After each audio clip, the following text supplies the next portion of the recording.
Eva اور روزن کہانی کے دو کردار ہیں جو اپنے جذبات اور احساسات کی بنا پر ہماری توجہ کا مرکز بن جاتا ہے۔ ایوا روزن کو ہر حال میں دھتکار دیتی ہے، روزن اسے شادی کی پیشکش کرتا ہے لیکن وہ انکار کر دیتی ہے۔ ہم اس انکار کی وجوہات کا مطالعہ کرتے ہیں۔ روزن ایک تنہا شخص ہے، وہ بیمار اور بوڑھا ہے، وہ اس عمر میں بھی کنوار ہے، اس کو بیوی کی شدید ضرورت ہے جو اس کی دیکھ بھال کر سکے۔ وہ ایک ریٹائرڈ کافی بیچنے والے فرم کا سیلز مین ہے، اس کے پاس کافی فالتو وقت ہے جسے وہ گزارنا چاہتا ہے۔ وہ ایک جوان اور خوبصورت عورت ہے، وہ بیوہ ہے، اس نے ابھی اپنے خاوند کو فراموش نہیں کیا۔ وہ ایک بوڑھے اور بیمار آدمی کے ساتھ شادی نہیں کرنا چاہتی، اس نے اس کا کافی نتیجہ بھگت لیا ہے، یہی وجہ ہے کہ وہ اسے شادی کرنے سے انکار کر دیتی۔ روزن ایک رجعیت پسند پر امید انسان ہے، جبکہ ایوا ایک یاس زدہ عورت ہے۔ اس نے اپنی زندگی میں کافی پریشانیاں جھیلی ہیں، وہ اپنی زندگی میں خوشی حاصل کرنے کے متعلق سوچ بھی نہیں سکتی، وہ اپنی زندگی میں کسی تبدیلی لانے کے حق میں نہیں ہے۔ روزن جو کہ پر امید اور رجعیت پسند آدمی ہے، اس لیے ہر قسم کی تبدیلی کے حق میں ہے۔ اس کو یقین ہے کہ اگر آدمی ایک دفعہ ناکام ہو جائے تو اسے بد دل نہیں ہونا چاہیے۔ وہ ایک بیمار انسان ہے، اس کا صرف ایک گردہ ہے، لیکن وہ زندگی کے بقایا ایام کو خوشی سے گزارنے کے حق میں۔ یہی وجہ ہے کہ وہ ایوا سے شادی کا خواہش مند ہے، لیکن وہ اس میں کامیاب نہیں ہوتا، کیونکہ اس کے مزاج اور شخصیتوں میں زمین آسمان کا فرق ہے۔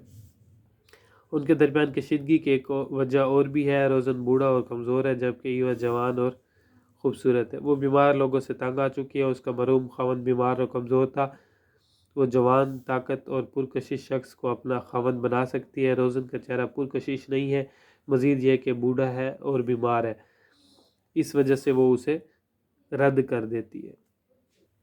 ایوا اس کہانی کی الپناک شخصیت ہے، اس کا خاوند کالش ایک غریب تاجر ہے، وہ جوانی میں اچانک مر جاتا ہے۔ ایوا کو دو بیٹیوں فیگا اور سریل کی دیکھ بھال کرنا پڑتی ہے۔ خاوند کی وفات کے بعد وہ دنیا میں تنہا رہ جاتی ہے، اسے سہارا دینے کے لیے کوئی رشتہ دار موجود نہیں ہے۔ وہ ایک بہادر اور جرأت والی خاتون ہے، اسے مشکل حالات میں اپنی عزت نفس اور وقار کو قائم رکھنے کا طریقہ آتا ہے۔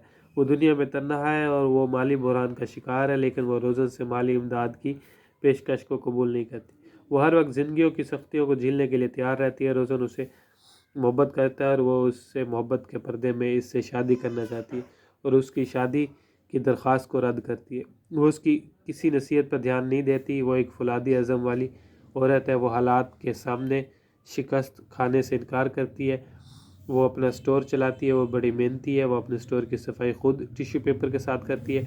اس کی دونوں لڑکیاں فاقوں کی زندگی بسر کرتی ہیں۔ وہ ایک دفعہ روزن ان کے لیے گوشت کا نہایت عمدہ ٹکڑا لاتا ہے، لیکن ایوا نے اس نیک سگالی کے جذبے کو قطعاً پسند نہیں کیا۔ اس نے روزن کو نہایت ہی پروقار انداز میں جواب دیا، ہمیں خیرات کی ضرورت نہیں ہے۔ وہ اسے شادی کرنے سے انکار کر دیتی ہے کیونکہ اسے علم ہے کہ روزن محبت کی بنا پر اس سے شادی نہیں کر رہا۔ جب روزن اس کی دو بیٹیوں کے لیے اپنی جائیداد وقف کرنا چاہتا ہے تو اس کی عزت نفس کافی مجروح ہوتی ہے۔ ہم کہہ سکتے ہیں کہ ایوا عورتوں کے حقوق کو حاصل کرنے کے لیے ایک نمائندہ خاتون ہے اور اس طرح سے وہ تمام لوگوں کے حقوق کی نمائندگی کرتی ہے۔ آگے پڑھا ہوا ہے جی، character sketch of Rosen, draw character sketch of Rosen, write a note on the hypocrisy of Rosen. ٹھیک ہے، اور یہ سارے کوشچنس ہیں، ان کی تیاری لازمی ہے۔